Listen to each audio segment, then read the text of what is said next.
Knowledge ಪ್ರಕಾರ ಈ ಒಬ್ಬರೇ ಅನ್ಸುತ್ತೆ ತಂದೆ ತಾಯಿಯ ಈ ತರದ ವಿಚಾರದಲ್ಲಿ ಬರ್ತಾರೆ ಆಚರಿಸ್ಕೊಂತಾರೆ ಎಲ್ಲಾ ನಟರ ಪೈಕಿ. ಇರ್ಬೋದು ಬಟ್ ರೆಕಾರ್ಡ್ ಇದೆ.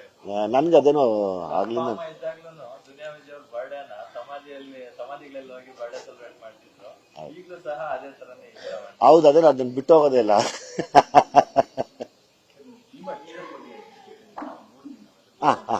ಬಾರಿ ಇಂಪ್ರೆಸಿವ್ ಆಗಿದೆ.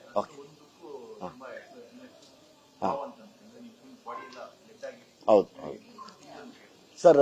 ಭೀಮಾ ಟೀಸರ್ ತುಂಬ ಥ್ಯಾಂಕ್ಸ್, ತುಂಬ ಒಳ್ಳೆ ರೆಸ್ಪಾನ್ಸ್ ಇದೆ. ನಾನು ಇವತ್ತು ಒಂದೇ ಕೇಳ್ಕೊಳಕ್ಕೆ ಇಷ್ಟಪಡ್ತೀನಿ, ಆದಷ್ಟು ಜಲ್ದಿ ತೆರೆ ಮೇಲೆ ಬರ್ತೀವಿ, ಅದರದ್ದು ಡೇಟ್ ಅನೌನ್ಸ್ ಮಾಡ್ತೀವಿ ಅತಿ ಶೀಘ್ರದಲ್ಲಿ. ಯೂತ್ಸ್ಗೋಸ್ಕರ ಮಾಡಿದ್ದೀನಿ ಆ ಸಿನಿಮಾನ.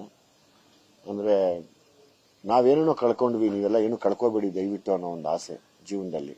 ಅದನ್ನು ಮನಸ್ಸಲ್ಲಿ ಇಟ್ಕೊಂಡು ಇನ್ನೊಂದು ಪ್ರಯತ್ನ ಪಟ್ಟಿದ್ದೀನಿ. ಆ ಪ್ರಯತ್ನಕ್ಕೆ ಎಲ್ಲರ ಆಶೀರ್ವಾದ ಬೇಕು, ಮಾಧ್ಯಮ, ಜನತೆ, ಎಲ್ಲರದ್ದು ಬೇಕು.